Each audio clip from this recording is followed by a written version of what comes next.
छत्तीसगढ़ में भारतीय जनता पार्टी ने दमदार वापसी करते हुए एक ऐतिहासिक जीत दर्ज की है और इससे पहले 15 साल भारतीय जनता पार्टी छत्तीसगढ़ पर काबिज थी। उसके बाद कांग्रेस की सरकार आई और एक बार फिर से छत्तीसगढ़ की जनता ने भारतीय जनता पार्टी पर अपना विश्वास जताया है और साथ ही साथ भारतीय जनता पार्टी को एक बार फिर से सत्ता में काबिज होने का मौका दिया है। और आज हम बात करेंगे भारतीय जनता पार्टी के जितने भी विधायक जो जीत करके आए हैं, जो कल शपथ ग्रहण समारोह में शामिल होंगे, और इसके साथ ही साथ छत्तीसगढ़ को एक बार फिर से भारतीय जनता पार्टी में नए जनप्रतिनिधि मिले हैं।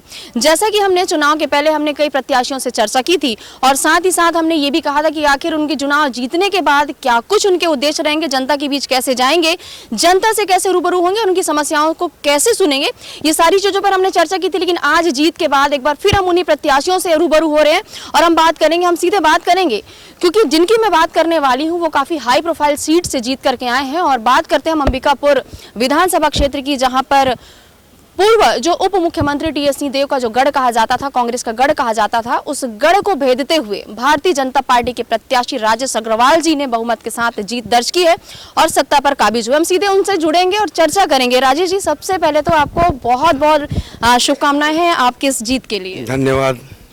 जिस प्रकार से भारतीय जनता पार्टी ने जो है बहुमत के साथ सरकार बनाने की जो पूरी कवायद पूरी कर ली है, सारी कोशिशें कर ली हैं, अंबिकापुर की जनता ने कहीं कुछ कसर नहीं छोड़ी आपको जीत दिलाने में। अंबिकापुर की जनता को आप क्या संदेश देंगे? बहुत बहुत धन्यवाद, आभार, और हमेशा उनके सुख में, दुख में और विकास में उनके साथ रहूँगा।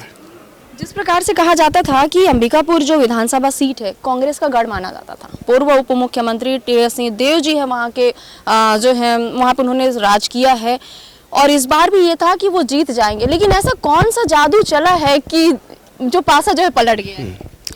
पिछले 5 वर्ष से भारतीय जनता पार्टी कांग्रेस के कुशासन से त्रस्त जनता के साथ उनके सुख दुख में, उनके मांगों के लिए धरना प्रदर्शन आंदोलन करती रही और पूरे 5 वर्ष हमारे पार्टी के कर्मठ कार्यकर्ताओं ने पूरी तैयारी की और हमारे जो विधायक थे उनसे क्षेत्र की जनता से जो दूरी थी वो एक बहुत बड़ा कारण बना और जनता का आशीर्वाद हमें मिला। जनता का आशीर्वाद मिला।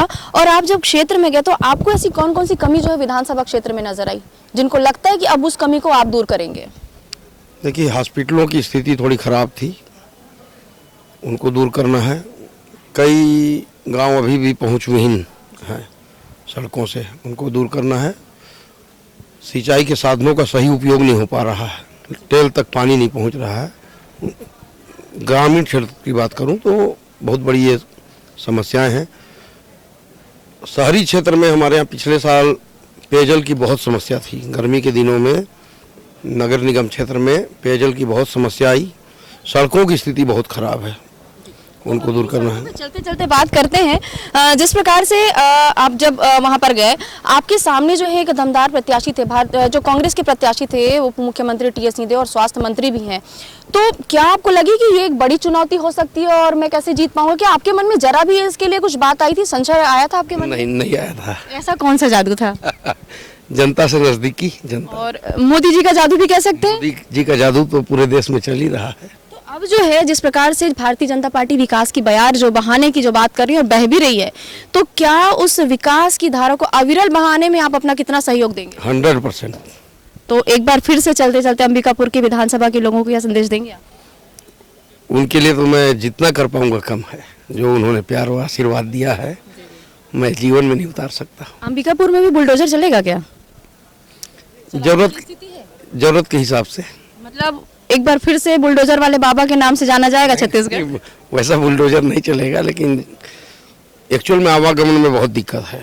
अवैध कब्जे वहाँ पे? हाँ, अवैध कब्जे हैं। सड़कों पर लोगों ने अवैध कब्जा करके दुकान कर रखी है। उनको व्यवस्थित करेंगे, किसी गरीब आदमी को परेशान नहीं किया जाएगा, उनको व्यवस्थित जगह दिलवाकर। बिल्कुल। कल एक बड़ा दिन है भारतीय जनता पार्टी के लिए, कल शपथ ग्रहण भी होने वाला है और आप लोगों के लिए एक बड़ा दिन है। कैसा महसूस कर रहे हैं आप एक दिन पहले? बहुत अच्छा लग रहा है। सबसे बड़ी बात, भारतीय जनता पार्टी ने हमारे संभाग से मुख्यमंत्री दिया है, जो कि हम लोगों के लिए पहली बार सौभाग्य मिला है। मेरे को ऐसा लग रहा है कि हमारा संभाग थोड़ा और संभागों के मुकाबले में पिछड़ा हुआ था। हमारे मुख्यमंत्री अब हमारे संभाग से है तो पिछड़ापन भी दूर होगा। मतलब मोदी जी ने एक बड़ी सौगात दी है सरगुजा संभाग। सरगुजा वालों ने भारतीय जनता पार्टी को सौगात दी और हमारे शीर्ष नेतृत्व ने सरगुजा को सौगात दी है। तो सौगात का जो होता है ना कि सौगात देते हैं तो वापसी रिटर्न क्या रहेगा? लोकसभा चुनाव। तो इस खास चर्चा के बाद में हम सीधे ये कह सकते हैं कि विधानसभा में दमदार वापसी के बाद में भारतीय जनता पार्टी का विश्वास जो है वो दोगुना हो गया है और अब सीधे सीधे अब इनकी जो निगाहें हैं लोकसभा चुनाव पर टिकी हुई हैं, क्योंकि कहीं ना कहीं कहा जाता है कि जिस प्रकार से भूपेश है तो भरोसा है वाला नारा चल रहा था, लेकिन अब मोदी है तो भरोसा है। इसके साथ में अब भारतीय जनता पार्टी जो है नित्य नए कदम और नया आयाम जो है रच रही है और आने वाले लोकसभा चुनाव में भी ये दमदारी के साथ अपनी जीत दर्ज कराने की बात कर रही है। खास चर्चा थी हमारे साथ अंबिकापुर के विधायक राजेश अग्रवाल जी के साथ, जिन्होंने कहा है कि वो हमेशा जनता के लिए काम करेंगे और जनता के साथ रहेंगे। इस खास कवरेज के लिए सहयोगी टिकेंद्र साहू के साथ अंबिका मिश्रा, रफ्तार मीडिया, छत्तीसगढ़।